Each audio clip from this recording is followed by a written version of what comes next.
sessions on digital transformation. And today our theme is corporate learning and development and what is driving this forward, how digital is driving this forward. Because now everything, what we have learned is technology has leapfrogged in the last year. It has leapfrogged in various ways, and so also has learning. So Infotech Solutions is a media and entertainment software provider, software products provider. We help to enable the media industry by providing products to enable their broadcast industry. And we also do a lot of software services, mobile apps, e-commerce. But as a result of this, we've seen the industry change. It has changed on various fronts. And today we are very pleased that we have with us Sachin, who would be leading this discussion with three very eminent speakers. We have with us Nalin Singh. He is an educator, a life coach, and he's also a published author. We have with us Abhay Saboo. Abhay Saboo is a founder of a startup, which is an educational startup called CoLearn. And our third speaker will be joining us later, Mr. Joydeep Bose. So Sachin, over to you. Thank you, Poonam. And once again, a warm welcome to all our speakers and also all the participants. I just want to give you a few house rules about the session today, because our format is actually very simple. We have a content creation team, which consists of us as moderators, the speakers, and a few selected audience with whom we have an interaction. So your Q&A session, as well as the questions that you want to pose to the speakers, and if you want to interact into the discussions, are very welcome. Because this whole thing is being recorded, and then the outreach starts on Facebook, where there is a live broadcast right now. On YouTube also, where there's a live broadcast right now, it goes to the larger audience. That's how people will discover the program. And then there's a recording of this session, which will be separately put on a YouTube channel, and then it will be promoted over the next 1 month, because this series happens every month. So whatever session is recorded today will be then promoted over the 1 month to all the groups, to all the communities, and all the people involved in this area. So that's actually our outreach. But we like to keep the discussion among a smaller group so that we can actually have some Q&A, which you can participate in. Some of your views as participants are also then recorded, not just what the speakers are saying, but all of you who are joined today are welcome to participate. And I'll tell you how to do that. We would be actually having a presentation by the speaker first. Then there would be the Q&A session immediately after that, where I would ask all of you as participants to please put your questions into the chat box, so that I can guide and make sure that we don't repeat the same question again. I can guide the Q&A with that particular speaker. Hi, Joydeep. Welcome. I think you're on mute now. Yes. Hi, Joydeep. Good morning. Good morning. Good morning. So the chat box here would be a way for you to communicate as participants to the questions that you want to pose to which speaker. After each speaker is done with their session, we would then have a tete-a-tete or a talk among the speakers on some of the other questions that may have come up either due to their presentation or can be from the active audience. At that time, you are also welcome to put your hand up, and I can invite you to come and put on your camera and actually ask your questions and interact with our speakers. So it's very participative. All of you are invited to participate and interact with the speakers today. And please feel free to, be completely open and discuss all the issues that are here, because I think, as Poonam put it very rightly, the program is basically trying to understand the transformation that's going on. There's digital transformation happening in all sectors. Today, we have picked a particular topic which addresses how corporate training programs are being conducted, and how the whole learning process is evolving, because the pandemic has forced all of us into a digital world, willingly or unwillingly, and how human behavior is adapting to that. All of this, these are the kind of issues that we want to talk about. And I would say that nobody really knows what exactly has happened, because it is still happening.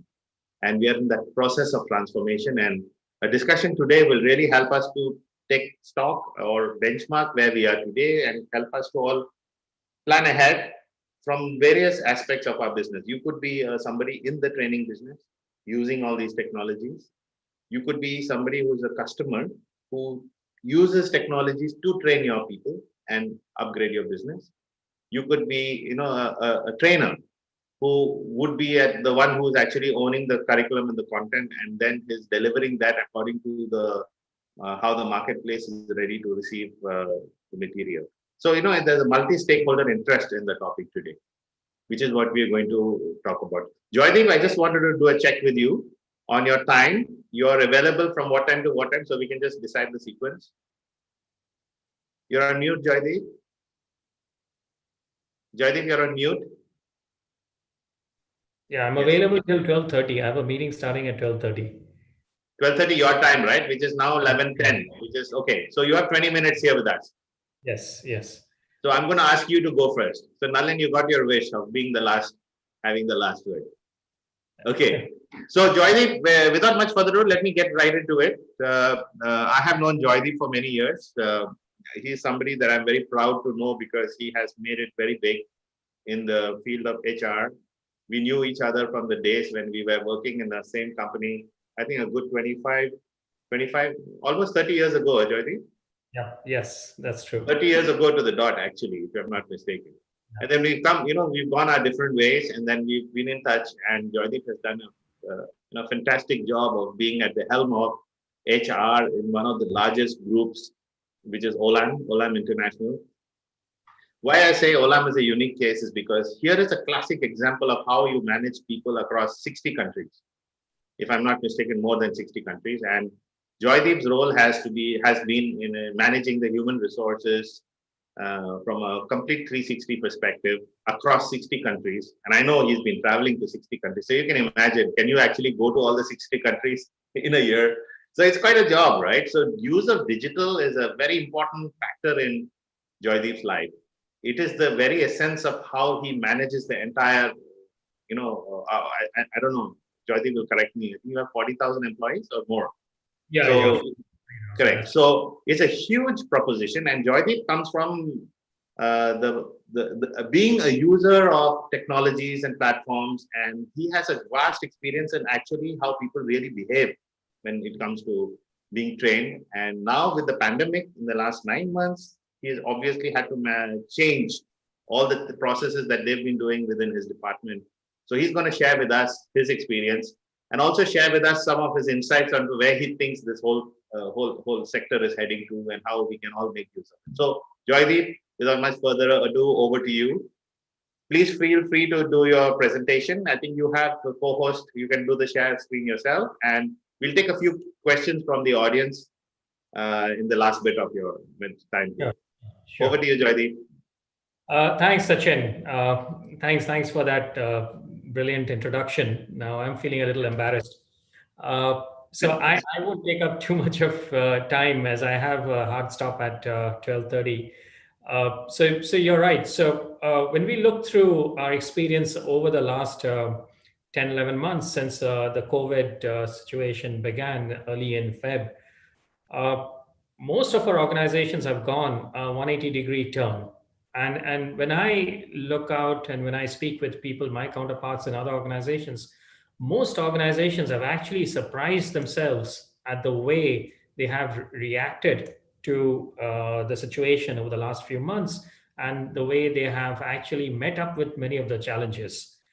So for us and for a few of the people that I've been in touch with, I think the question now is that many of the ways in which we reacted, which were often because of a fire burning out there on the platform and then us reacting to the fire, and therefore the best of ourselves came out across all our organizations. Now, how do we grab hold of those positive aspects that we witnessed and we experienced, and we institutionalize them and make them a regular part of our life going forward? So it is not the new normal, but it is the normal going forward in terms of how do we take care of these advantages that we have seen going forward. So let me just open up my presentation. I have a few slides.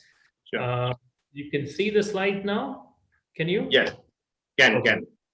Okay, so I will restrict my next few minutes talk on solely around concentrating on corporate learning and how the transformation has happened, because the transformation has happened across the organization. It has happened in the way we interact with our customers, the way we interact within ourselves, the way we work today, the way we engage with ourselves. Excuse me, I think Joydeep, your presentation has some sound in the background, which is playing as well. Oh, sorry, just a minute. Excuse me, I think Joydeep, your presentation has some sound in the background. Twice. Playing as well. 1 second. I think I've connected twice. Just a minute. It could be the echo. Is this better now? Or no? It's fine at my end. It's fine, Joydeep. It's fine, Joydeep. Go ahead. Okay. So just let me know if you can't hear me properly, please. Yeah. So we would have seen this, we would have heard about it. So we've had at some point Winston Churchill after the Second World War, when he said that never let a good crisis go waste. So clearly, a lot of the challenge in front of us and organizations across is that how do we institutionalize our learnings? And just to give you an example, we deal with many of the large food retailers that you're familiar with. So if you look at Walmart, we look at Costco, you look at Aldi, they are our customers. And we sell them a host of products. These products are like coffee. We're the world's largest coffee producers, or various types of edible nuts, starting from cashew, walnuts, hazelnuts, or its cocoa products. All the large chocolate manufacturers buy our products. We have a factory in Jakarta, we have a factory in Singapore, we have a factory in Brazil where we manufacture chocolate products. Overnight, suddenly we realized that the out-of-home segment completely vanished. And in many parts of the world, it's still not come up. The restaurants, the hotels, the hospitality sector, they completely vanished, and our demand just went out of the window.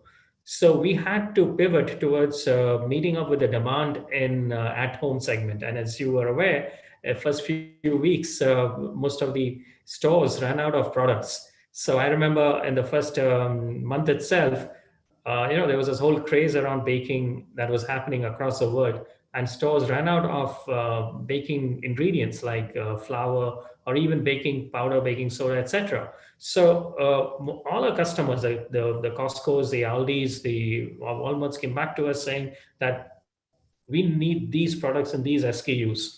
And we had to pivot our manufacturing processes, supply chain process, to meet up with their refreshed demands.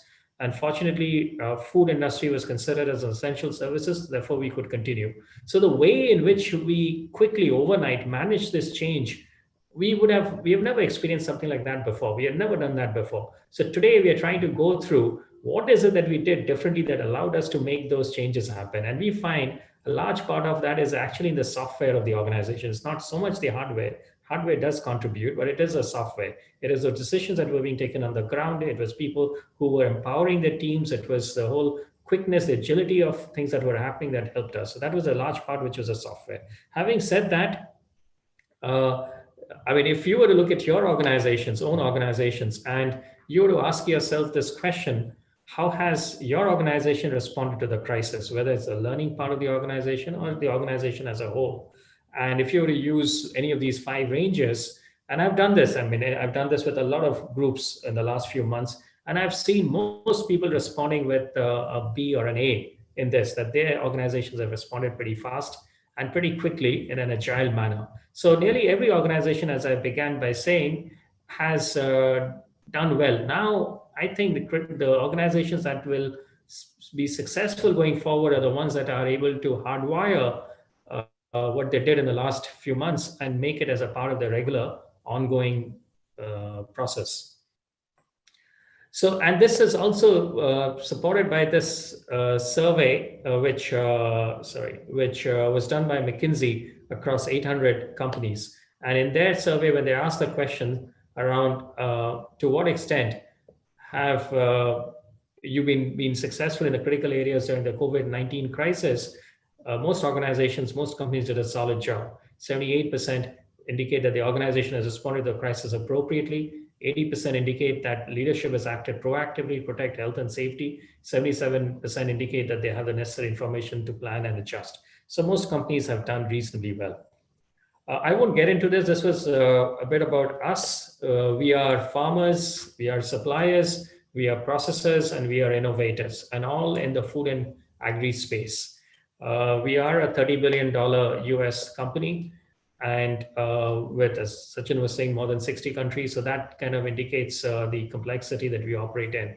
And therefore, my entire perspective on this is more from a practitioner's perspective rather than consultants. So I tried looking into what, during this crisis, what were the needs of employees? And then this is trying to unravel the peels of the onion into what made us tick, what made most of us tick, and looking at what were some of the needs of employees that came across during this. So, and then this is more in the learning space. So one is employability. You know, in all of this, people, I think, because of the humanitarian nature of the crisis, were shifted to a position where they were looking at more around deeper issues about why they are at work, or about purpose in life or meaning in life. And as a key part of that is how are they contributing in the professional space.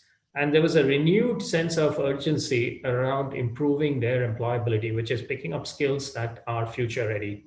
And as just as an example, you know, Singapore government, those of you who are familiar with Singapore, we have something called the future skills. And there's a future skills aid, which is given by the government for every citizen, adult citizen, of $500 a year. And the normal take-up rate, and this is an individual initiative. I mean, the organizations don't use this money. So as an individual, as a citizen, I can get into a website, and there's a whole list of programs available, and I can sign on to any program, and the government will subsidize my program up to a limit of $500 each year. Now, the take-up rate was in the sub 10%. In our organizations, we've done this check, and we find less than 10% of our employees in Singapore would take up this. But during the last 10 months, the take-up rate has moved up to 32%. And this is without any push from us. It is just that people, maybe they have the time, maybe they're more digitally ready, but I think more importantly, they are thinking about their own future and the skills that they're adding on. So learning takes on a different position, given this need, which is happening across, not just in Singapore, but around, on how do they drive their skills to make themselves future ready. Learning is continuous learning. So there's a prioritization of reskilling, upskilling. People are realizing, and with the advent of automation, that their jobs are not going to continue for long. Then they're forced to reskill, forced to upskill, look at ways in which they can support the automation of jobs and get into roles which is interface between the human, the transaction, and the automation. So there are certain skills which are coming up to be more important. Third is skills that have an immediate on-the-job application, the just-in-time. An example here would be that we find again, on the digital side, we find that since automation is nearly impacting every aspect of our organization, employees on their own are improving their knowledge around digital. So they are taking up a lot of digital skills just to improve their knowledge so that they are ready as and when digitization starts impacting their roles. The other part is counseling and guidance and marketable skills. There is a gap between the need for people to build onto their skills and someone counseling them, advising them in which areas should they be building up skills on. Because the future skills of today, I don't think are very well organized or structured so that people can easily pick up which areas they need to learn and what programs they should take to. So there is a fair amount of possibilities and opportunities here where if we can mine the jobs that are coming up, especially in some of the more progressive organizations, and look for what skills are there, look at what skills are resident within the talent population, identify the gap, and find a quick way of people, individuals who can sync up with either through AI or through otherwise, where they can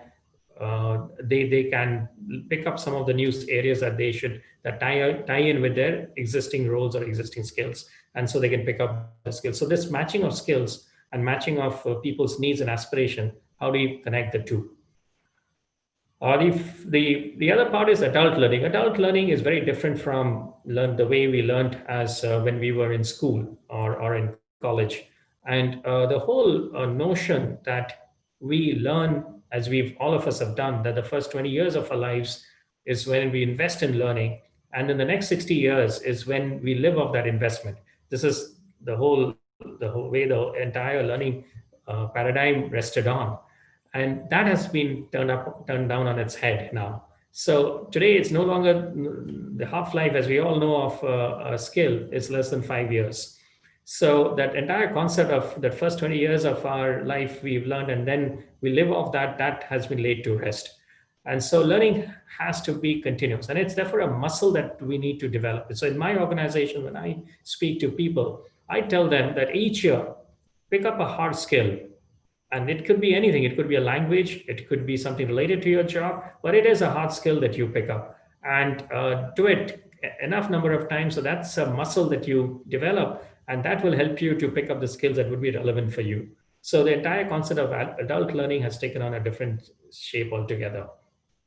The collaboration and experiences, clearly the learning platforms, collaboration experiences. So we have a learning platform that we have used to a reasonable extent. It's a platform called Degreed. So it's a very collaborative platform. So our CEO, he reads a lot. He reads enormously.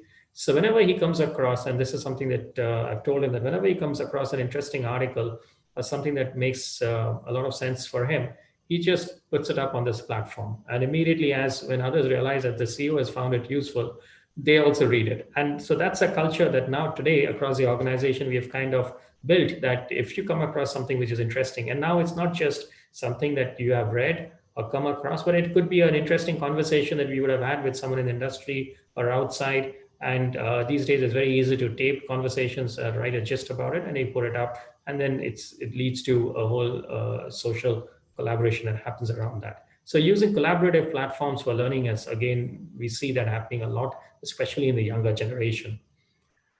The last point, which is labeling. Labeling, it's an interesting concept, and it's something that we have battled with. So labeling is about Sachin. I'll take Sachin's example. Sachin is from a premier engineering college from Chennai. We all know that it's a premier engineering college. Now, for the rest of his life, whenever he goes, if he flashes his degree, people will recognize that Sachin is a great guy because he's from a premier engineering college. Someone is from a business school, which is a well-known business school. These are labels that are attached, and these labels live forever. Now, the life of labels are coming to an end. These labels today don't serve a purpose. But yet our whole system is geared towards deriving a lot of meaning from these labels. So when we interview someone, we select someone for a job, the first thing that comes to our mind is that this person, he or she, should be from a premier school in the country. Now, premier schools in the country don't mean much, actually, for the jobs of tomorrow. So we have to come up with systems of recognizing talent which are not dependent on labels. And a practical challenge that we faced was we have large operations in Africa. Across Africa, you don't see these labels. You don't see these universities because they've not matured enough. And so when we select graduate trainees, we don't have the advantage of a label that we can attach ourselves to. So we have now resorted to assessment procedures where we have to assess them based on fundamental potential, fundamental elements that constitute potential. So again, that's an area, and there are a few startups in that area which are doing good work, both in the US as well in this region, and we are working with a couple of them to help us in identifying identifying talent, which is from an ab initio level.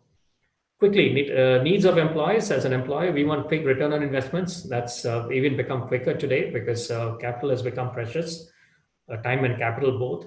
Learning programs that are fast and scalable, self-motivated employees that continuously upskill themselves. So a bit of the example of the skills future. Earlier, we used to have less than 10% who were interested. Today, we have more than 30% who are keen on learning and motivated towards upskilling.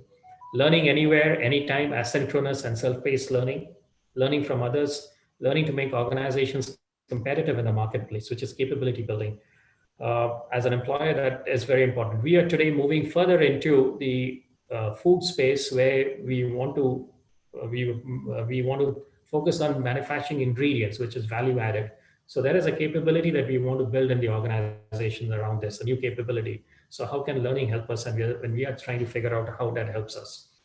Learning is a repository of organizational experiences, more tacit experiences. The tacit element. We all know the valuations of organizations. Today, if Tesla, its share price is, I think now 680 or plus, a large part of Tesla's valuation is not from the factories that they have, but it is from the software and the tacit capability that they have. So how do you build those tacit capabilities within the organization? And upskilling employees.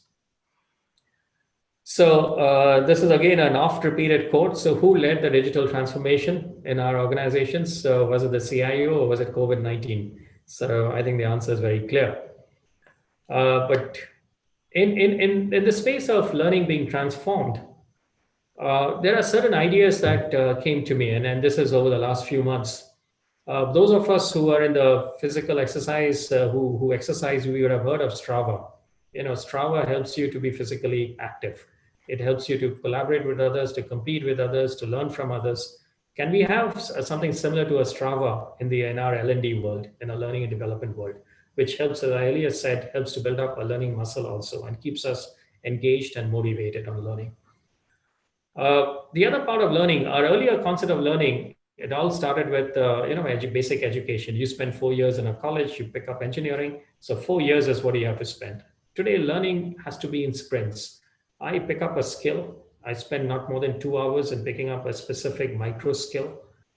I practice it over a month, in between which I get nudges from some source, which keeps reminding me that have you used this? You spent your time in having a discussion that I saw from your calendar, or you're going to have a discussion from your calendar.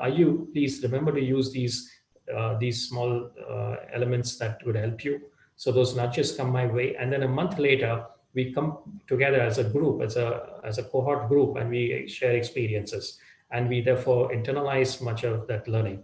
So much of our learning today in our organization is actually happening in sprints. We have moved away from those day-long or 2-day-long sessions. So learning in sprints, which is a new phase of learning. Game-based learning, and learning has to be interesting. And clearly, how do we make it interesting to game-based? Big data and AI, identifying individual pathways. Now, this is where I am. And I have had 30 years of experience. But I'm going to be working for another 20 years, definitely. So if these are the experiences I have, can there be someone some intelligent being that picks up my experience from my LinkedIn page and other places, asks me for some relevant questions, and then identifies a learning pathway for me which corresponds with my aspirations? Is there a platform like that which allows me to do so? And I know there are people, I'm working with some people who are working on such things here. Demand-driven learning platforms which link up with every country now has a repository of skills that they require, jobs that are coming up. So that's the demand side. Now the supply side is people, it's a talent, maybe fresh talent, maybe mid-career level talent. How do you have a platform which connects the two? And again, there are people working on that. Learning aggregators. Private partnerships with governments which are investing on it. Nearly every country is now concerned about this whole thing about upskilling and reskilling. And that provides an opportunity for private public partnerships. The other thing is the institutes of higher learning. Institutes of higher learning, again, have to adapt themselves to this concept of learning being lifelong. So they are in an extremely opportunist opportunistic position, they have a cohort, an alumnus group, which are linked to them. So they can very easily provide a lifelong learning opportunity to their alumnus. And they just have to have the right platforms for it. Not many IHLs, I've been speaking to the IHLs, Institutes of Higher Learnings in Singapore. Not many are working in that direction. Some are, but not many, because they don't have that profit motive. So here it's a little bit about being commercial, a little bit about having the profit motive and engaging with their alumnus so that they provide a lifelong learning opportunity. But for instance, I mean, colleges that we have graduated from, can we once in 2 years or once in 3 years, we go back to the college, pick up a skill, come back, or we use the platforms that the colleges provide to upgrade and upskill ourselves. So that's a lot that I have covered. I think I would leave it open for any questions. And one of the questions that I would like you to think along is that from your experiences of the last 10 months, which of those few that you would like to take forward and institutionalize in your organizations? So with that, let me open it up for any questions that you may have. Thank you. Thank you, Joydeep. That was most interesting. And I liked your presentation because, you touched upon many aspects of what is changing. And there are a few questions that have come to me on chat, as well as I have some of my own. I'm going to do it quickly because I know you're short on time. Joydeep, with so many people across your organizations, 40,000 people across 64 countries, what's your view? Do people really want to learn, or do you have to incentivize them to learn? Is this a natural process, or is something that has to be done in order to get people on this whole idea of that you have to learn new skills? Yeah, it's a continuum, so I mean, we can't say that everyone is out there who's very motivated and is completely energized to learn. It's a continuum, but I see that the center of the continuum is shifting to the right. More and more people are aware that the world is changing around them, and that in order for them to stay relevant, they have to pick up skills. Now we can accelerate that pace, and governments are doing that. Governments are trying to accelerate that pace. The fact that Singapore government is giving $500, just an anecdote. I mean, last week I did a 2-day course on wine appreciation level 2, and it was funded by the government. I used my Skills Future for a course on wine appreciation. And that's being a little flippant, of course, but that's the level which governments are encouraging people to develop that muscle to learn. Now that I'm into it, every year I'm going to be using this $500. I'll do something else next year. I'll probably do something more relevant to what my job is. But I think governments are trying to move that center point of the continuum to the right. Organizations are doing it. We are doing it. We are constantly getting speakers to speak to your people, telling them that your job is at risk and that you need to do something to pick up additional skills. So it is moving to the right, but at different paces. And the last 8 months has created that big difference, and we should capitalize on it. Yeah, I think drinking wine has become an important part of keeping sane during the pandemic. So I think that's a good pick. But Joydeep, do you see differently your approach towards training white collar versus blue collar people in your company? Is there a difference, or is there a different methodology or approach to it? So I think it's not so much white collar, blue collar. It's about making the skill stick to what they're doing. So there has to be a quick application of the skill. Yeah. To me, to see learning and development is what is it? It's a few $1 trillion industry actually. Yeah. But a bit like marketing, we don't know to what extent it works. So at the most 50% of it works, but we don't know which 50%. But I think organizations are increasingly asking the question, show me the return on learning and development. There are so many service providers today. I was having this conversation yesterday with a L&D head, and she was saying we should now subscribe to LinkedIn Learning. So our conversation ran on the grounds that it is not about whether we subscribe to LinkedIn Learning or we subscribe to Exec Online or some other service provider. We have to know where we need learning to work for us. Where is a need? Where do we learning? we need learning tools. So it's about making learning stick and getting the proper return. So for blue collar workers, it's all the more important because they are not, their time is precious for them. They are working those 10, 8 hours a day, and their time is precious. They have to see that the time that they're spending on learning needs to work. So for which the whole concept of sprint-based learning, which is a short concept like on safety, if it's on safety, get them on safety, tell them that a particular aspect of safety, show them a video, test their current knowledge on safety, and tell them that for the next month, we want you to practice this and observe them in some ways, so that they get instant feedback where they're practicing it, positive acknowledgement, and where they're not. And then a month later, tell them that to what extent that they practiced it, what the difficulties they had, and then that becomes a way, an embedded skill for them. And then you take them to this. So it has to be in those short bursts. And that digitization has helped us to do so tremendously. Yeah. So Joydeep, I have been a recipient of your training programs that you did, I think 20, 25 years ago. And I must say that, they were some of the best training programs I have attended. And, you and your team did a phenomenal job of putting together good programs that really, encouraged young people in an organization to, come up and, take, hold the ball and, be able to be proactive, because the young energy that young people give in a company, kind of builds where the trajectory is going, right? But I want to ask you a question about your senior level. Let's say, for example, your CXO director level people. With the pandemic in the last 9 months, how have you been able to, get people, I wouldn't say training, you would call them more like, you would have sessions with your senior leadership in the past, right? Every 2 or 3 months. With the pandemic, has it really been successfully done on digital platforms, etc.? How has the senior management reacted to this? Absolutely. So we have, I'll just give you another example. So we have a concept of leadership that we call inspirational leadership, because we believe our senior leaders have to be inspirational themselves. They have to lead in an inspirational form. Correct. We said that a part of inspirational leadership is about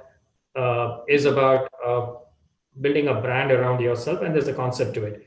So earlier we used to have these sessions where we would get people together over a couple of days and then they would pick up. Now what we have done is we have broken it up into parts, and we say that if the part that you want to build a strength around is, say, for instance, what we call building connections. Building connections is one part. So there is a module which is around building connections, and people who are interested, who are going through the program and who are interested in this module on building connections, we bring them into a digital platform.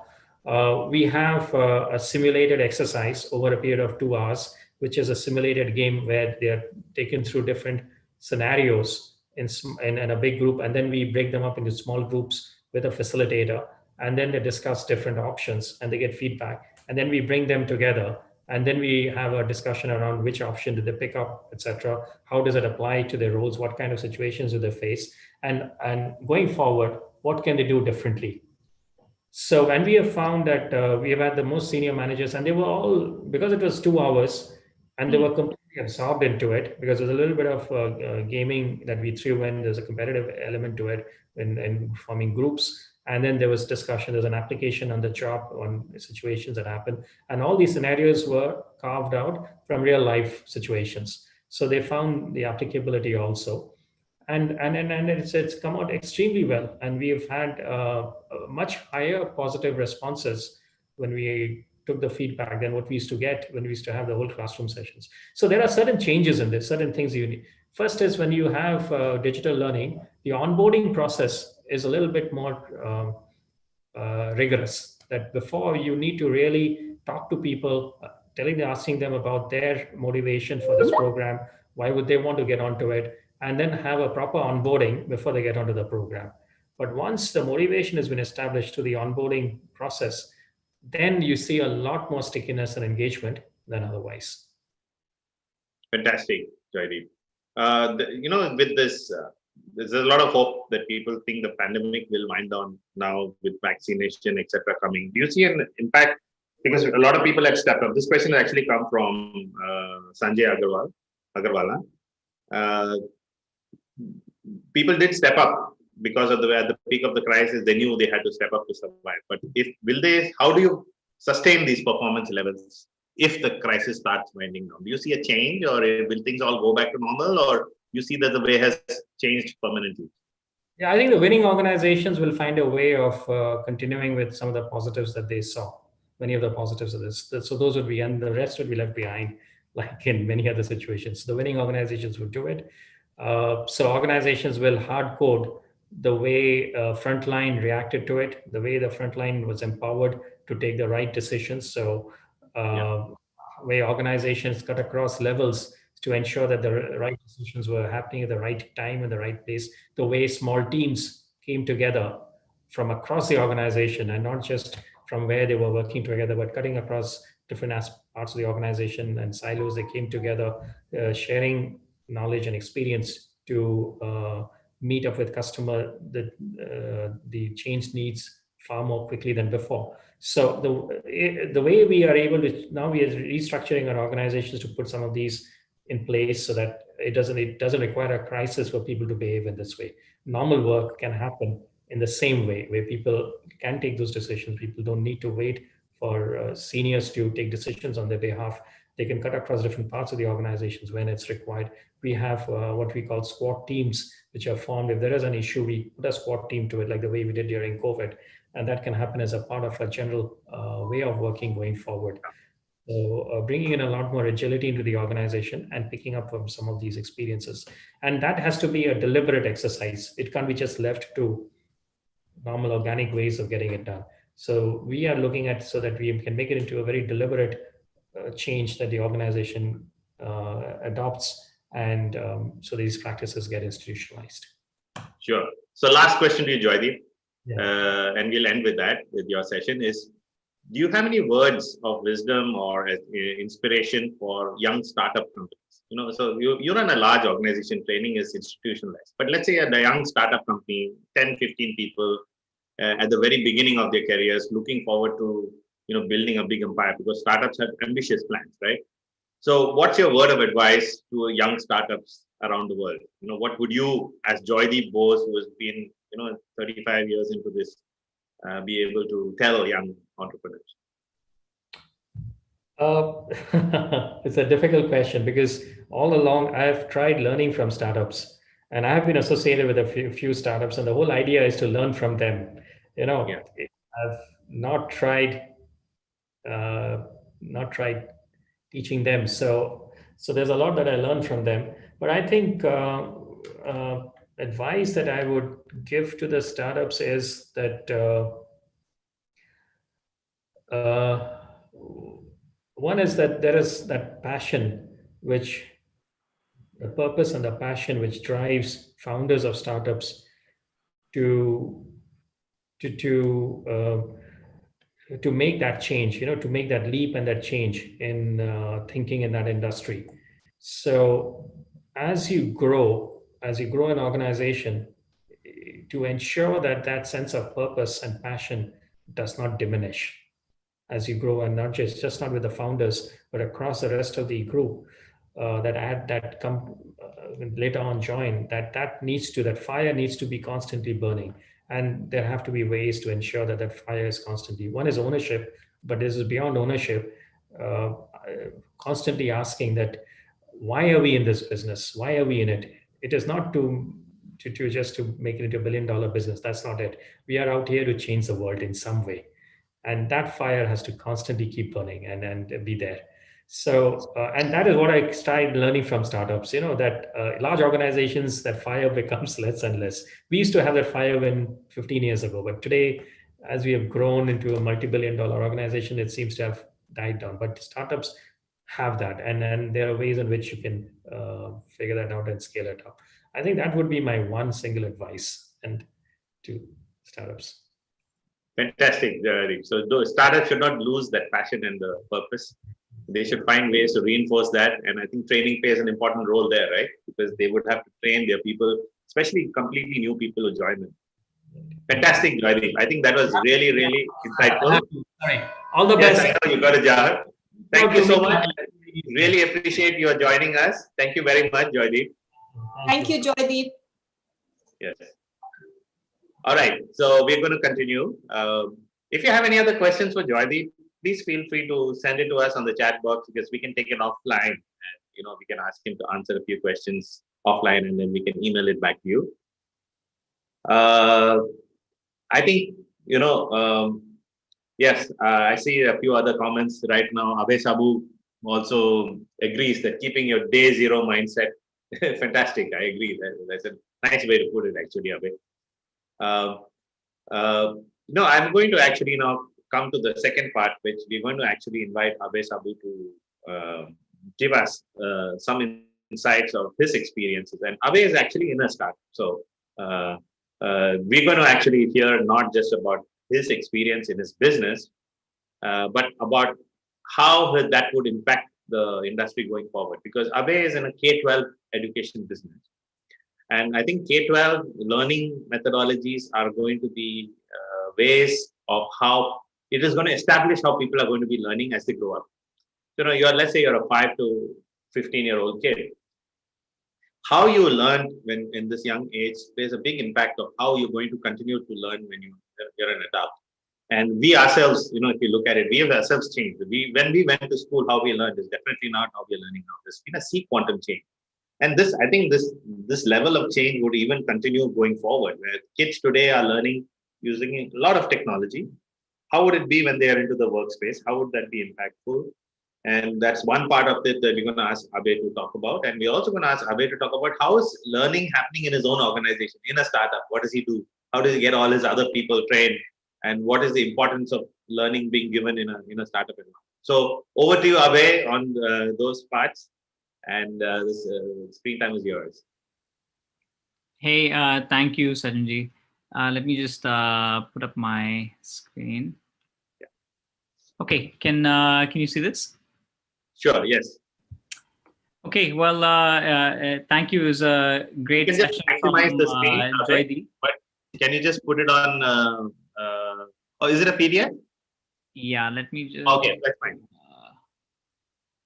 That's fine. You could just put it on. Yeah. Here you go. Yeah, that's right. Is this better? That's right. That's perfect.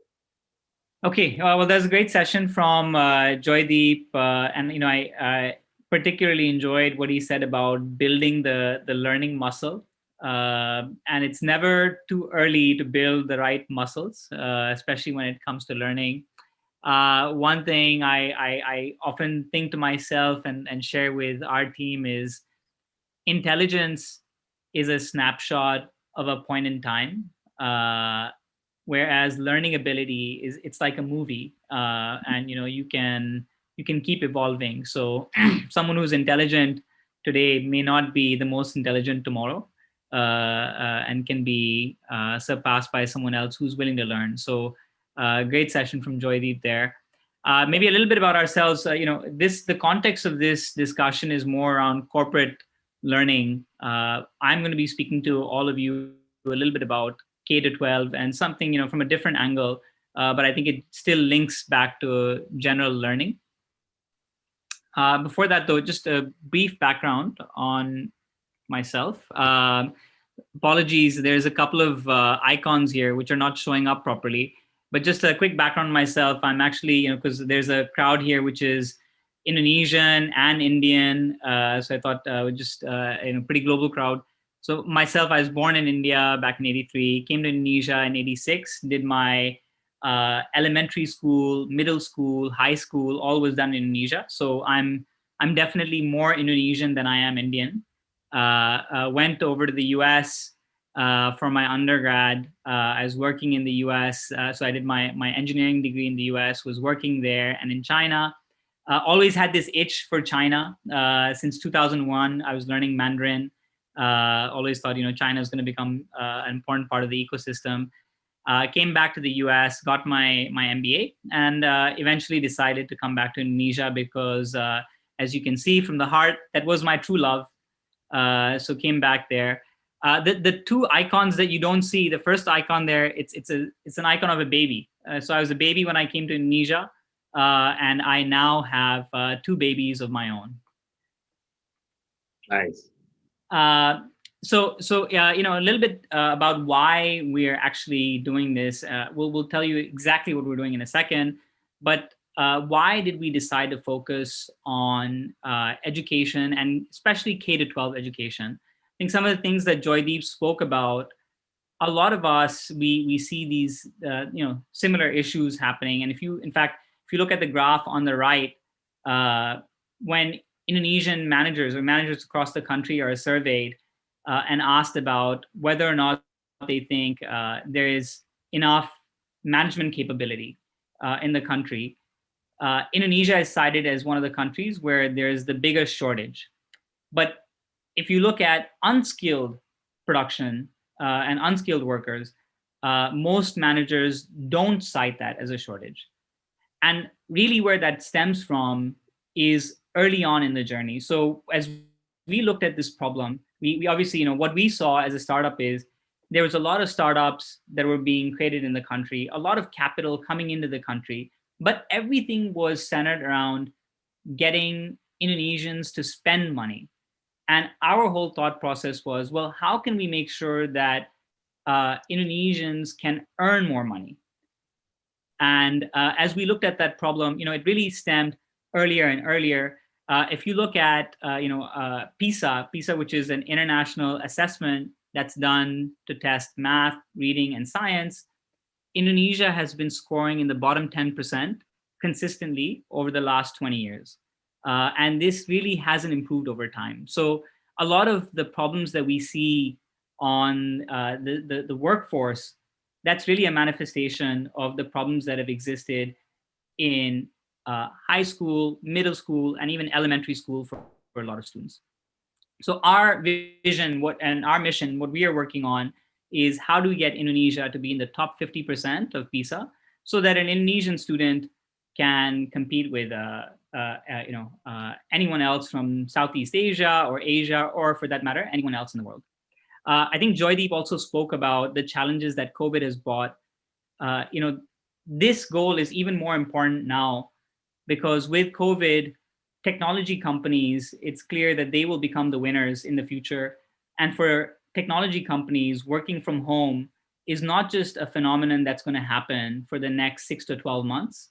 For many companies, they've decided that this is a flexibility that they'll give to their employees forever. Because fundamentally, before COVID, there was an issue of trust around working from home. And that issue of trust has now disappeared. A lot of tech companies are comfortable. Even ourselves, as a technology company, we feel like we should not be bound by physical boundaries, and we should be able to hire people regardless of where they are, being location agnostic, only looking for the absolute best talent. So we think this will be even more important for Indonesia to be able to compete not just at a local scale, at a regional, city level scale or state level scale, but really Indonesia has to think about their competitiveness on a global scale. Just wanted to share quickly with all of you what happens in the life of an Indonesian student, because this is corporate training, so we won't spend too much time on it. But if you look at Indonesian students, they are spending more hours in school and they are studying more subjects than their American counterparts. And yet they're still achieving in the bottom 10% of tests such as PISA. And the main reasons for that is, they don't have access to high quality teachers and high quality teaching. And that's some of the problems that we are looking to solve. And even as you look at corporate training, I think the opportunities that come about now is that you don't have to be bound by teachers who are around you physically, but you can access the best teachers online. Maybe one of the points, Sachin, that we can speak about later on is one of the debates could be Joydeep's point around synchronous versus asynchronous learning. We are very much in the camp of the importance of synchronous learning, and just because people have access to a lot of recorded content, but they don't have the discipline, or they don't have it's not as interactive, and that's what keeps people engaged and makes learning much more possible in a synchronous environment. Some of so this is just challenges for startups and investors in Indonesia. I think this applies also to the corporate learning sector. First of all, if you want to build a technology company, there is very high B2C CAC, and so a lot of companies take the approach of B2B2C. And then, on the other side, there is a fundamental lower willingness to pay in Indonesia compared to countries such as China or India when it comes to things like education. So those are some of the things that I think startups and investors equally are grappling with. And how do you make sure that you come up with a model which works? So we've taken our own approach. What we did is this is a product that we launched about 4 months ago. So basically what we have is two pieces. One is, think of it as the painkiller. The other is the vitamin. So on the left is the painkiller. Kids, as you saw earlier, they would have to go to after-school tutoring. So they would go to school, long hours, then they would go to after-school tutoring. Now, all students have to do is take a picture of a question. So they can take a picture of a math problem that they have. And previously, it would take them 2 hours to get a question back if they went to an offline center. Now, they can learn that same thing within 2 seconds. So within 2 seconds, we respond back. We have a video repository of all the possible questions, and we're able to give them step-by-step video explanations of the exact question that they asked. So therefore, the need for them to go for offline after-school tutoring becomes really, not as high as it used to be. And then on the right is the live classes, and that's how we monetize, where kids can actually learn through online, live, large class formats with the best teachers in the world or in the country. And oftentimes some of these teachers are also located outside of Indonesia. So this is what the product that we came up with. We launched this on August 24th. This slide is actually now outdated. We now have about 2.25 million students who've registered on the platform, either through the app or are using our platform through WhatsApp. And in fact, last week, what we saw is during, as kids were learning and as school was going on, at a certain point, kids were actually pinging us with about 5 to 10 questions per second. Joydeep talked about the need to adapt. So in the larger context of that, for us, we used to be an offline business. We pivoted from before this. I was in the healthcare space. I was an offline healthcare entrepreneur, and as we started this venture off, we thought, hey, offline is great. Positive cash flows. So we started off with an offline approach, teaching kids coding, math, and English. And over time, we realized, hey, that's not the most scalable model. So we went to an offline-online model where we were sort of building just empowering tutoring centers across the country and making sure that their education standard goes up. But when COVID hit, we had to take a call and we had to say, are we going to continue with our offline approach or do we go completely online? And that's when we decided that we will shut down everything that we had on the offline side and build a completely online business.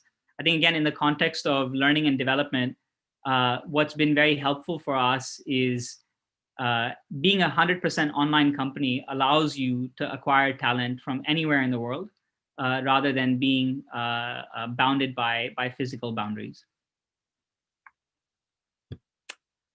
This is maybe just a little bit about our team, since my co-founders were not here to present. So I think one of the other things that for startups, we feel, especially if you're building a startup in Indonesia, it's obviously you want to have a good mix of people and backgrounds. Myself, I see myself as half Indian, half Indonesian. Mark is Indonesian, grew up in Singapore and Canada, came back.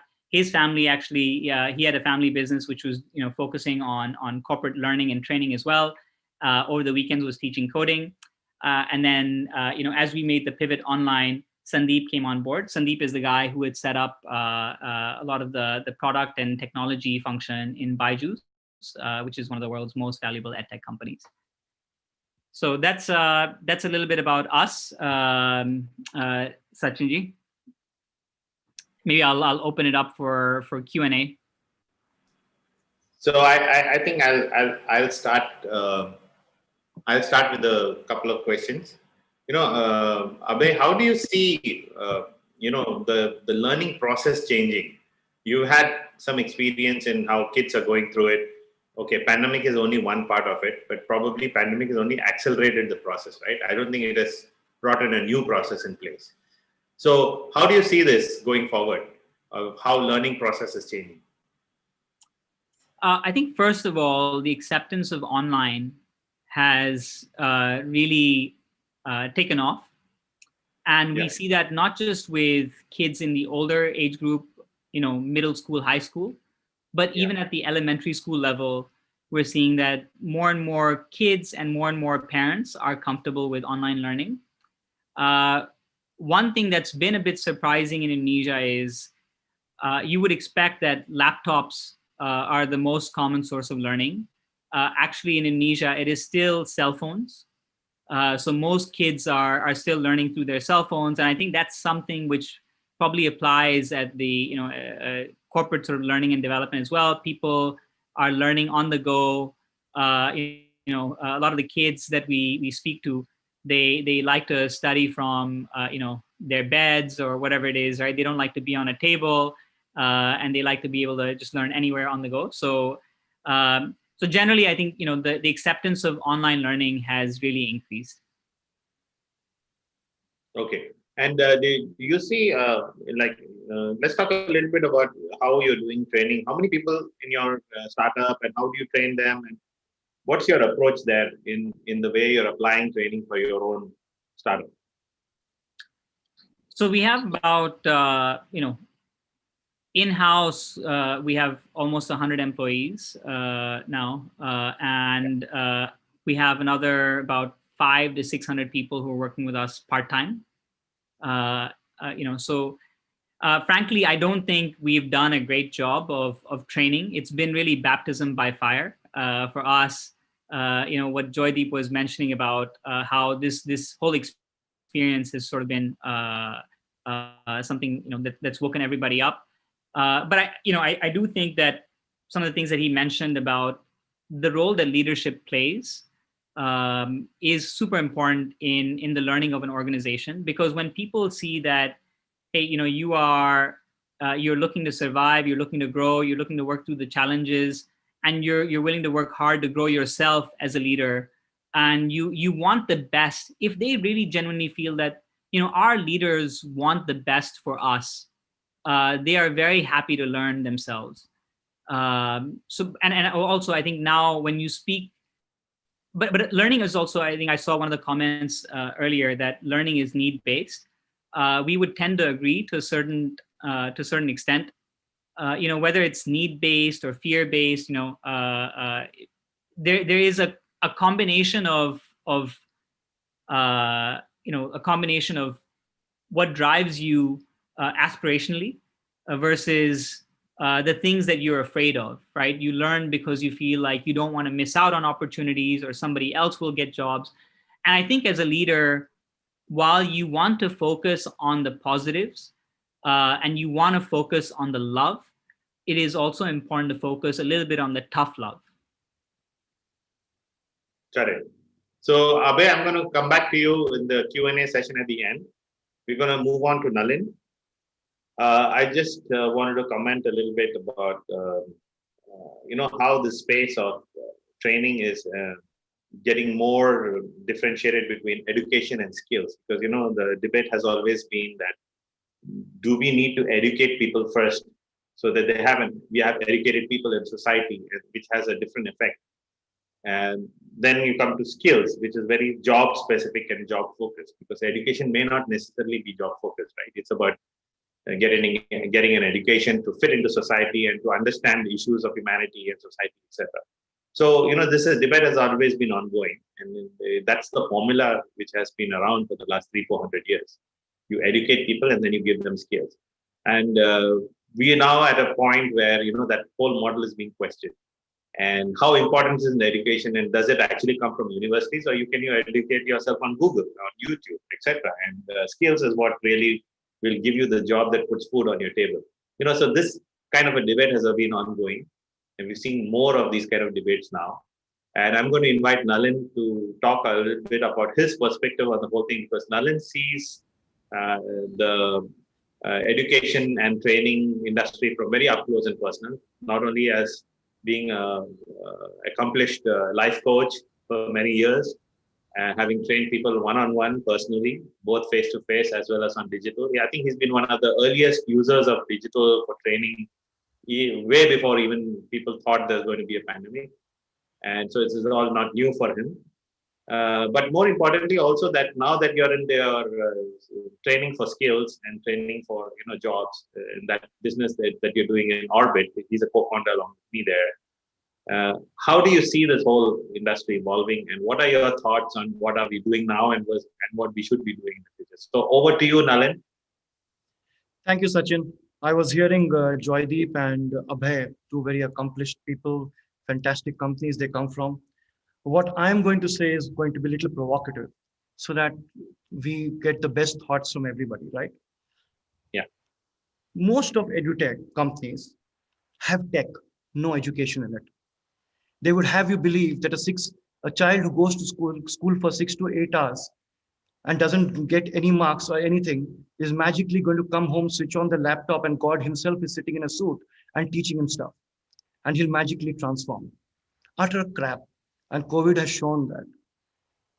The edutech companies are only aggregating the hard work done by educators over the years. They have made no investment in education. They think technology is the answer, and they tell you silly things like gamification. Just because I play flight simulator fantastically well does not give you the confidence to sit on an airplane with me as a pilot. And just because I can shoot aliens in a game very well does not make me a master sniper for a terrorist. So this gamification, this stuff, edutech, etc., to a point, yes, there is value, but some of it is just hyped and utter nonsense. When it comes to digital transformation in companies, there is more digital, there is no transformation. They talk about COVID bringing everybody together as if there was a choice. Everybody had to come together. When danger comes, we all come together. That is human nature. Point is, right throughout our lives, we are unwilling learners, and we have educators who took up educating people out of compulsion, not choice. What has changed over there? Nothing. Corporates are there to make profit. Edutech companies are there to make profit. They want things to go digital, go faster, go cheaper, so that there is more efficiency. More efficiency means fewer jobs. So the more digitized the workforce becomes, fewer the jobs. That shows in the profits. Corporate profits in the last 40 years have gone up by multiple times more than training budgets. They would much rather have the government do the hard work, or even parents produce children who are perfectly created for future skills. What are these future skills? Why did we enjoy going to school? Why do we enjoy going to work? Not to work, not to study, but for the friendships, the joy of meeting other people. Research shows people learn 90% of the time through peers, not through the educators. Who was your favorite teacher? Was it the one who taught best, or the one who took interest in you, had empathy, had care? How is digital going to replace all that? So this is all bobbycon. It is just hoodwinking people, putting a generation of people onto sitting on a bed and reading off a laptop, spoiling their eyesight and turning into zombies. I'm sorry if I sound cynical, but I'm much older than the two gentlemen presented before me. But let me back that up with a few slides, right? Let's see if the research, etc., shows some of the stuff I'm talking about. We're talking of corporate digital transformation. Transformation is a deep thing, right? Look at how a caterpillar transforms to a butterfly. It stops eating for 2 weeks, goes into a shell, and comes out beautiful. How many corporates will allow their employees to not come to work and get trained for 2 weeks? They'd much rather have them trained in the off hours on a weekend. Even a corporate offsite is held on a weekend. That's their commitment to training. They really don't care. They want profits. Faster, cheaper, better, and you become like a robot. Statistics prove that. 90% CEOs believe digital economies will impact their industry, but nobody wants to act on it, which means it is not about learning. Nobody wants to learn. We learn only in crisis, when we are forced to. Very few people are willing learners. They become the 1% of the successful people in society. Most people don't want to learn. They're too lazy. They don't like it. If they go through some adversity or crisis in life, they become learners. But apart from learning, you need to do something that you can't do digitally. When you think of a digital business, the process of a digital business is completely different from a traditional business. Everything changes. It is not an iterative step-by-step process. It is a complete revamp. And most companies, CEOs, etc., don't understand it because they are my age. Yeah. The modern learner, if you see the statistics, I was reading somewhere just yesterday, in 2010, the average attention span was 12 seconds of a learner. Today, it is 8 seconds. People, if you look at the number of times people get distracted by the internet today, it has gone up from 5 times to 27 times every day. Hardly 1% of a work week is spent in training and development. Today, web designers have to attract people's attention in 5 seconds. Otherwise, people click somewhere else. Nobody wants to watch a video more than 4 minutes. So what transformation, what learning, all kinds of things are pushing this, right?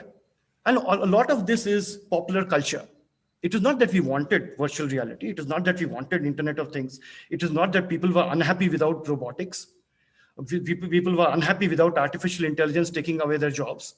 I think they are more unhappy now.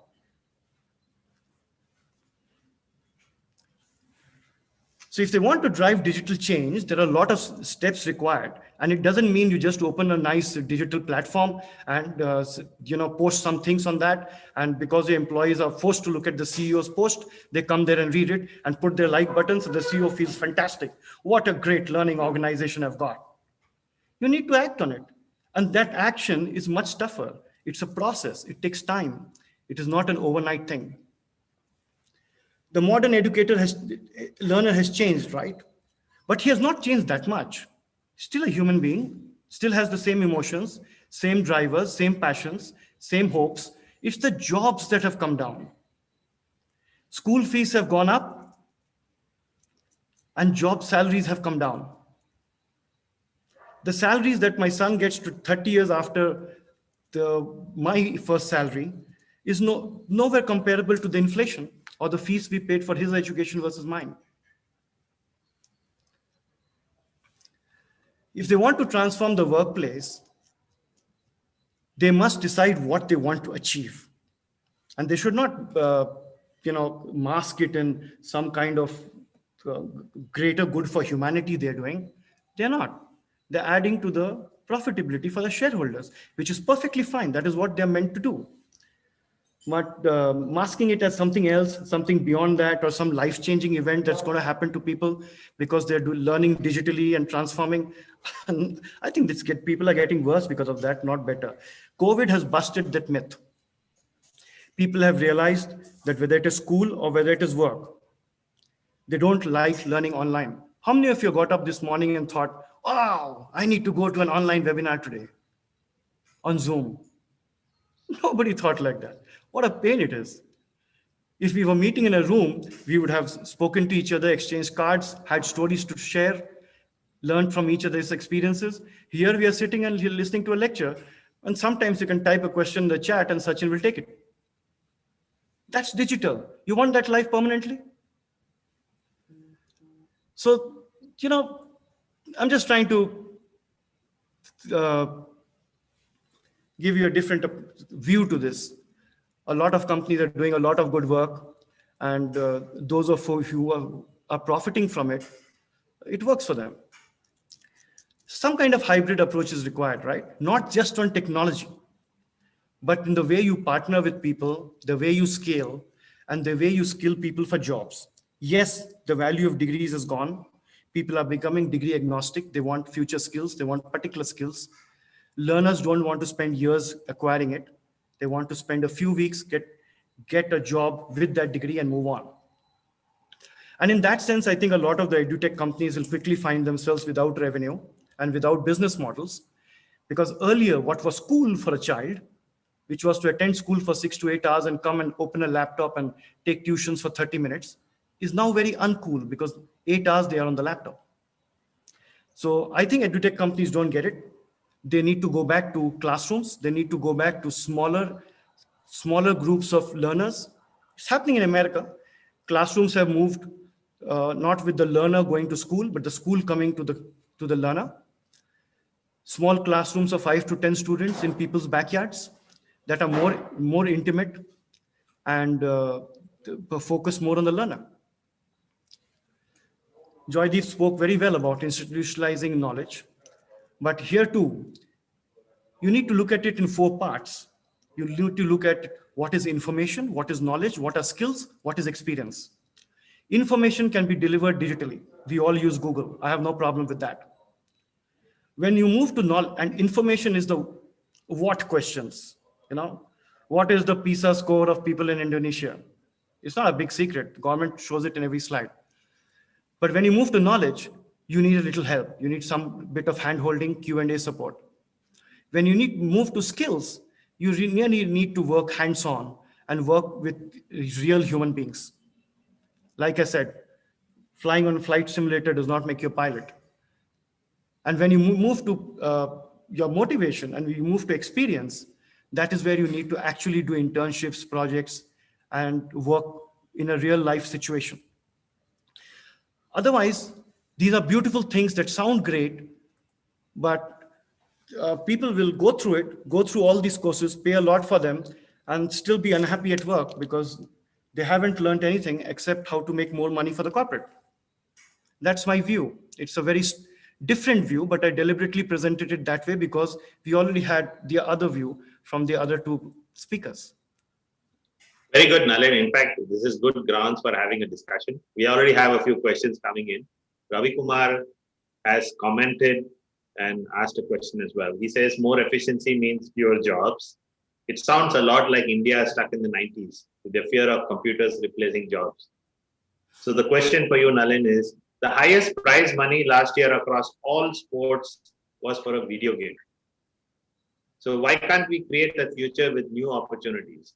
In brackets, only home schooling plus dedicated sports training, for example, instead of subconsciously blaming digital tech for leading the change we see around us.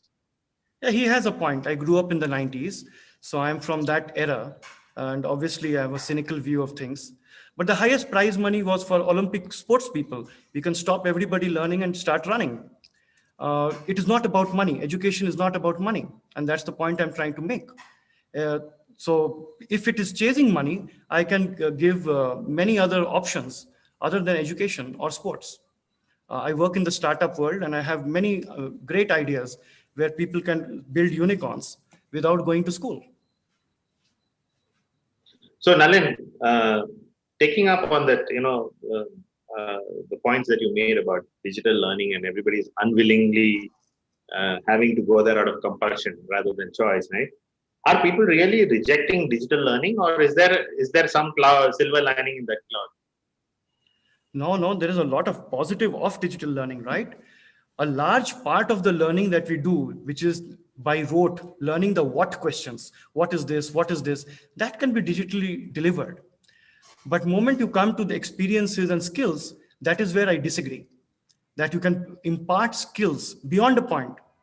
And it really depends on the industry, right? If the skill is to tighten a nut or a bolt or study a diagram, I can understand.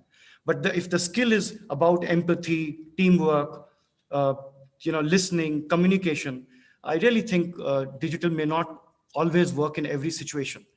So I just believe that we need to bring a balance. Digital has a lot of benefits, but we are going overboard one way and thinking that's the solution. Children are quite fed up, even parents are fed up of monitoring their children digitally.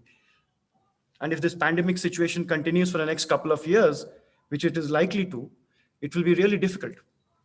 So do you say that having Google and having YouTube is actually how you get information and knowledge, and that's all you need? I didn't get you. No, having access to Google and YouTube, all your what questions, your information and your knowledge part can all be there on Google, right? Partially, And when yes. Google is not always true and shows what they want to show us. There are that is where the digital platforms have a role to play and produce information that is authentic. But right now, verify. the point was trying to make is whether it is corporate learning or school or college learning, digital is simply digital simply means making a technology platform, aggregating the work done by others already and making a model out of it. There is no value add. Are you training teachers to become better? Have you got your own fleet of teachers? Maybe a small proportion, but otherwise not really. So that it's maybe it's a process of evolution, and we will get there, and they will go through their own disruption as learners get smarter and start rejecting these platforms. Then maybe they'll be forced to come up with something of their own, something they have built, something unique that they have got, rather than aggregating what is there and taking the smartest and putting them in front of a camera. Got it. So there's a question from Mukesh Arora here. The need to learn is inherently need-based. Big amount of incentive cannot motivate a person to acquire mastery at a skill. What's your view on that? I agree. That's what I was saying. People learn through adversity. Very few are willing learners. There are few, but most people learn only when they come for some need, or the need could be having a job, having an income, or having lost a job. Even upskilling comes because of that. Unlearning is difficult. We are, 80-90% already. By the time we are 8 or 10 years old, we are more or less fixated in the way we live our lives, or think, at least the way we think. And to your last point, yes, the attention spans, etc., are a part of the evolution process. But what I'm saying is that the learning platforms and the educators have to adapt to this as well. They just cannot aggregate stuff and sit back and enjoy all the benefits without making the investments into the hard parts of it. So Nalin, in your view, if we look across history, evolution of humans, what do you think has been the most perfect ideal way to learn? Like, we always take an example of a Gurukul, right? A Gurukul has a different approach. A school has a different approach. Sitting under a tree has enlightened people as well, right? So, there is a method to all this. And your view, personal view of where do you think is the ideal way or an environment where you feel it will be the most effective or the most, So I'll try to answer that in a different way. All schools are teaching the same curriculum. All colleges are teaching virtually the same curriculum. I mean, if you're teaching mechanical engineering, teaching from the same textbooks, sticking to a curriculum, etc. So what makes one go to one college versus the other? Or what makes one go to one school versus the other than needs of geography? It is not what you're teaching. It is who is teaching and how he's teaching. People go and get attracted to the educator. So if you go back in your own life, the educators you admire, you felt a connect to them. You felt they understood you. This gave you that extra time, and they explained things to you. That's why you liked them. You didn't like the subject. Research shows people don't like the subject. They like the educator. And that is where I think the differentiation is. Whereas we are trying to commoditize it, put it up as videos and say, you watch this and you're transformed. That is the part I disagree to. I think there is still a role for direct learning. And we are seeing that with COVID. Classrooms are breaking down into smaller garden classrooms in the US. It will happen all over. So could you, I know you've been doing this project with Dalai Lama in Tibet, where you have been involved in training disadvantaged youth. And I heard that recently you had a meeting with His Holiness where he appreciated the transformation that actually happened there. Would you want to just share that story a bit? Yeah, so these are youth who have come over from Tibet to India, right, across the border. They don't speak English, they don't speak Hindi. They're 15 to 17 years old. They need to be skilled to take up some job and contribute to society. They don't even have identification papers. Now talk to them about digital. Talk to them about laptop. India, Indonesia, 70-80% of the population is in that category. All this digital, etc., is talk of the middle class and the rich. Because you can afford to talk about this. Even Indonesia, though it's twice as rich as India compared per capita, has similar issues of connectivity, access to tools, etc. How are you going to create this digital world and create this digital divide now? You got to reach out more. And that is where technology can help and government can help, etc. But still, between where we are and where we need to go to, if it takes 5 to 10 years, that is 3 generations of students lost. If you believe between standard 3 to 6 is what they learn most. So are we willing to give that up in the pursuit of digital, or do we need a hybrid model so that we can take everybody along? So that's what we do there. Most of our classes, not most, all our classes are in person. I can't do digital. I have to sit on the floor with them and connect with them, win their trust before I start teaching them anything. If I make it sound like teaching, they will switch off. Okay, good point. So let's bring Abhay into the conversation now. Abhay, what's your view on what Nalin has been saying so far? Any views? And well, Nalinji is an extremely accomplished person, so his views must be listened to very carefully. I think there are certain things that he said that is definitely true, right? For example, when it comes to edtech cannot be only about tech. There has to be, what is the ed part of it, right? What is the education part of it? Are you just aggregating, or are you actually training? Are you actually doing something to fundamentally change the learning for kids? There are certain things, frankly, up to very recently, I was an offline founder, so I was of a very similar mindset, right? Hey, offline is the way to go, and only recently, has my thoughts been evolving, right? I think the most important thing that I look at is just the ability to learn and see what's actually happening. Like some of the things that Nalin said, right, actually simply aren't true, right? Like in Indonesia, kids have access to cell phones, right? And the majority of kids have access to cell phones. If you talk to people in Indonesia, even the lowest income of folks, even in villages, like that's what COVID has done. The rate of change that COVID has brought about is unimaginable, right? People who you would never thought of even having internet now have Wi-Fi in their homes and villages. We were speaking to some of the folks in that we know, definitely lower income. They said, hey, in our villages now, we've been installing Wi-Fi. So, I think things are changing very rapidly. For a lot of these kids, physically, they don't have access to the best teachers around them. There's been a lot of effort that's been going into training. The government has been working for years, right? Education is one of those segments where the government spends the most amount of money. And despite that, hasn't really moved the needle. So I think the private sector has a role to play.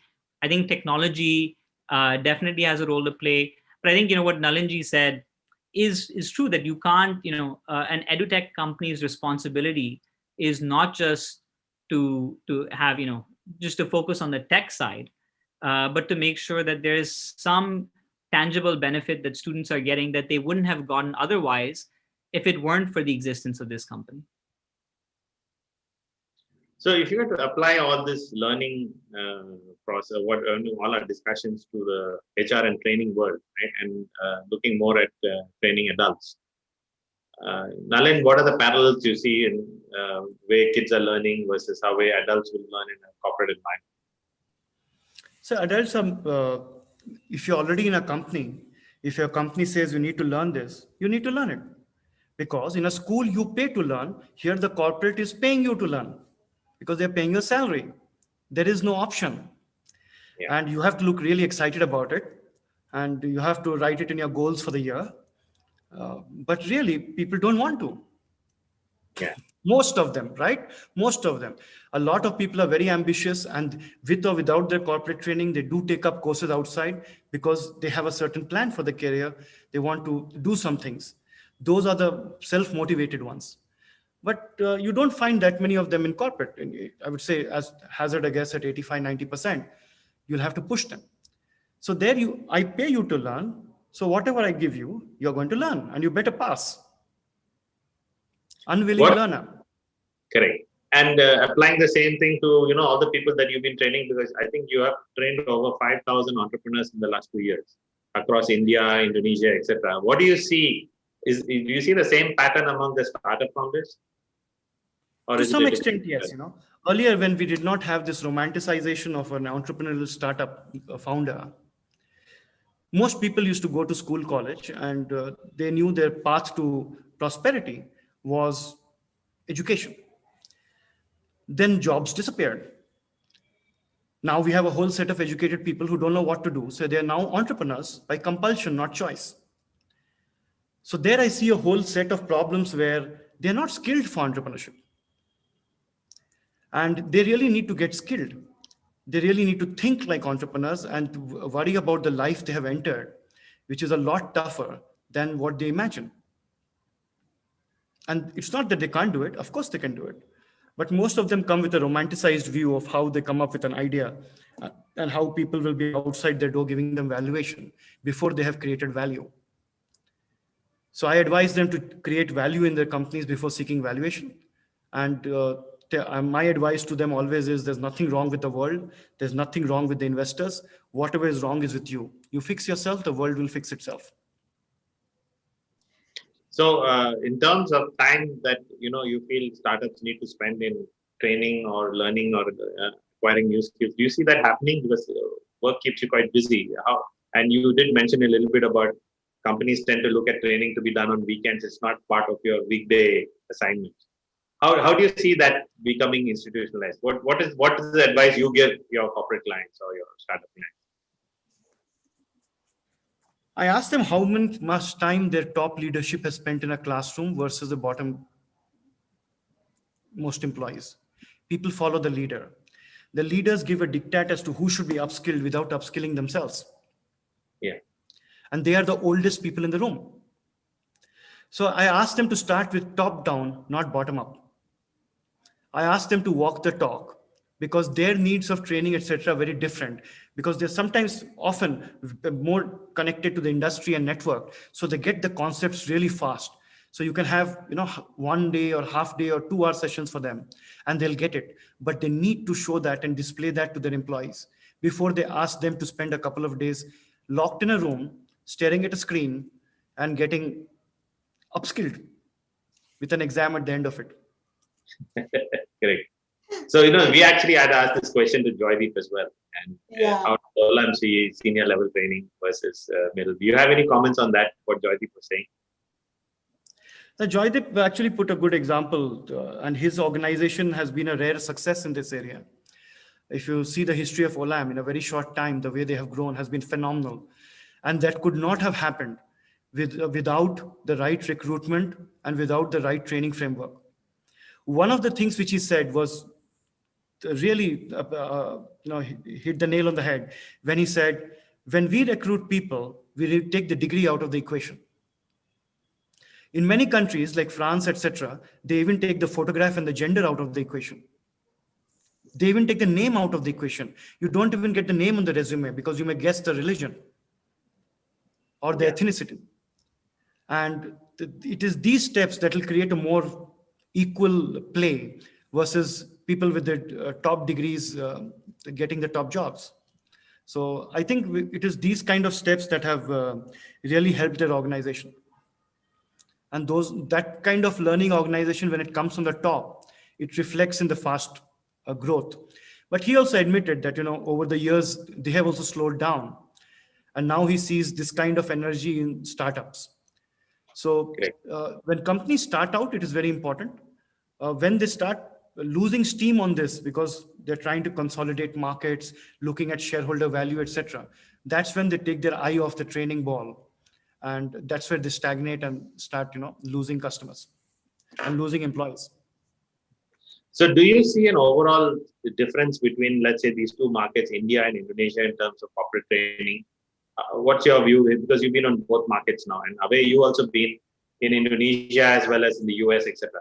Where do you, this is a question to both of you, where do you rate the level of effort and sophistication of the HR training sector in Indonesia?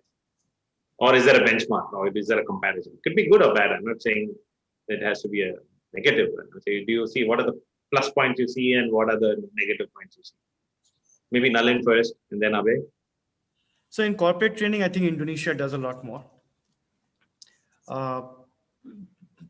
Whatever I have seen, I see them because the talent pool they have got, they are aware of that there are skill gaps and they are desperately trying to catch up. I see the government doing a lot more, having worked with the Ministry of Education, Ristek, Brain, etc. A lot more than what is happening in India, because there is this awareness and desire that they want to catch up with rest of the world, and they don't want to fill that gap with expats only. That is a huge positive sign. In the school education side of it, there is a cultural difference that which makes the job of the Ministry of Education in Indonesia much tougher. In India, culturally, it is ingrained in every child, however poor, that your only escape velocity out of poverty is education. Hence, even your security guard is a graduate. You may even find a few PhDs in that. Hence, we have 9,000 universities, and the government wants to double that over the next 3 years.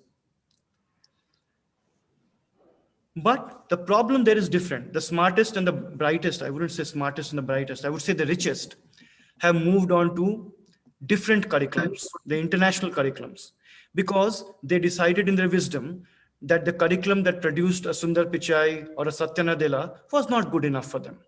Now they want to go and study the American curriculum, the IB system, and pay 5 times that and go overseas. I think that population is welcome to go live there. So that is a different problem over there. In Indonesia, the challenge is they don't as yet see the role models that show them the path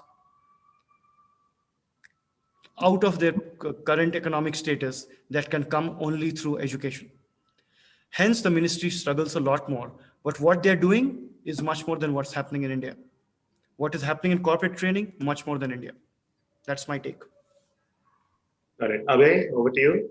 Yeah, I would actually tend to agree fully, right? Indonesia, the corporate environment, companies seem to be more keen to invest. Whether it's multinationals or even some of the local conglomerates, what we know of them, they're just definitely much more eager, like Nalin said, because they're aware of the skill gaps. And you saw that in one of the first graphs that we shared.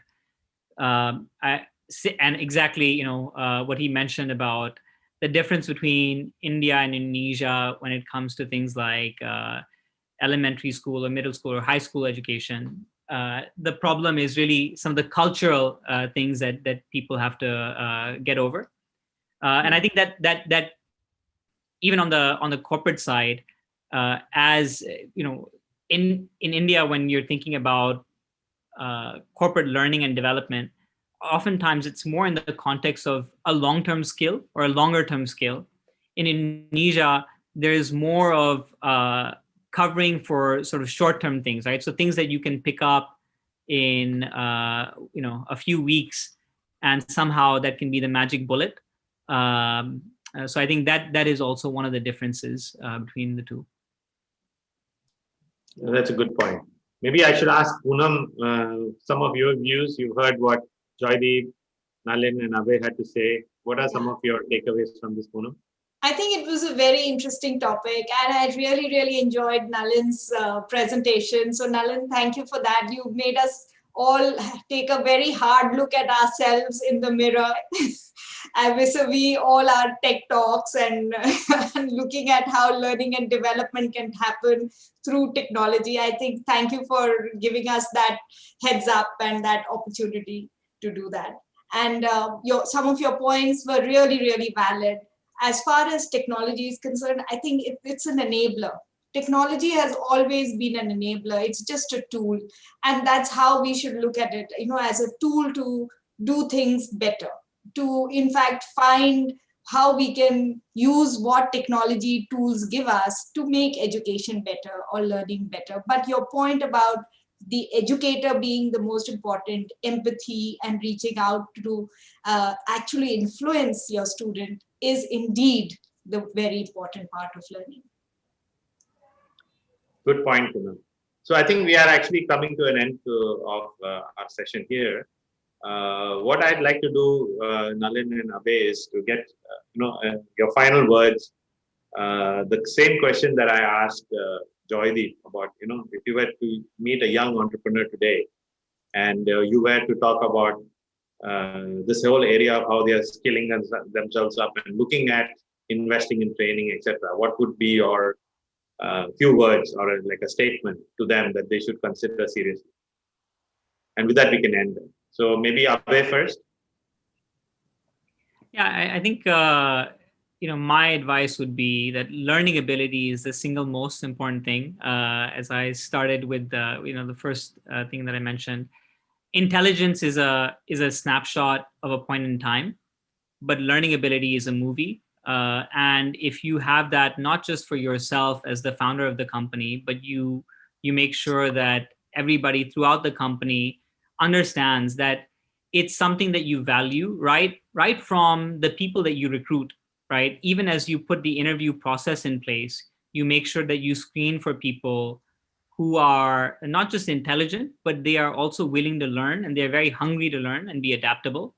I think that's just the key to being able to survive and grow, whether it's in this crisis or the opportunity that's on the flip side of it. Got it. And Nalin? Yeah, so in corporate life, if these startup founders went and joined a company and did exceptionally well, they would probably become CEO in 15 years' time. So now they have put the CEO tag on their visiting cards right away. I asked them to interview themselves. Interview yourself looking in the mirror and see, why are you doing this? Where are you? Where do you want to go to? What are the skills will you need? Which ones you'll develop yourselves? Which ones you'll hire? If you don't have clarity on that, really, we're not going to get anywhere. So I'll ask them to do a personal assessment and be honest to themselves as to why are you doing this and what are the tools you need to take you along this journey, because you're trying to compress a 15-year journey into 15 minutes by printing a card and saying you're CEO. Good point. Good point. So I think, coming to the end of the session here, some of the key takeaways here have, in fact, many things have been reinforced about what we have been observing ourselves in our own companies as we've been running through the pandemic. But I think some of the key takeaways going forward has been that human nature will not change the way it wants to learn willingly. And we have to make sure that whatever technology we bring in has to kind of adapt itself to that process by which humankind has always learned through a century. And some basic things may change because you have certain tools and certain technologies which may not have existed in the past. But the whole idea of learning has to be to a purpose, and it has to achieve something, it doesn't go away. So I think as more and more new skills come into the play, new kinds of jobs come into play, this is something that we'll be constantly assessing. There's no real answer as such. It's a journey of evolution that's going to be continuously going as it has been in the past. It's just going to go forward, transform a bit here and there. What will really make a difference is how we take care of what we are doing in our own little spaces. Because, there's no one person who can change education all over the world. Right? It is very contextual to the situation you are in and your customers you are dealing with, or the ecosystem, or which part of the ecosystem you are a part of. So keeping all this in mind, I think this kind of a conversation is always going to be ongoing. I'm sure we can take this topic up anytime in 3 months, 6 months, 1 year, and we'll have new sets of issues and questions to talk about. So I look forward to actually continuing this kind of a conversation, if not just online, but in maybe one of the future sessions that Poonam will organize. And a topic like this tends to put ourselves in the seat because we ourselves are practitioners of training and learning ourselves. And it appeals rather than some of the more drier digital transformation topics, which a lot of people find it difficult to relate to. So very fascinating. Thank you very much to all our great speakers. Abhay, thank you for making the time today. Nalin, as always, everybody looks forward to your contrarian views because it is, in a way, puts food for thought and gets people thinking about, re-looking at what you're doing. And to Joydeep, who's not here right now, but I'd like to thank him for making the time, because I think Joydeep has one of the most busy calendars. And he did take the time out to be, spending some time with us and sharing some of his insights and looking at how a $30 billion company thinks. And mind you, this company was not anywhere close to that 15 years ago. It's really a success story of today, how they have built a $30 billion company. And Joydeep has been there from the beginning. So that experience has really enlightened even me to understand, the kind of thinking one needs and the kind of institutionalizing one does of learning within an organization. And it's been very revealing.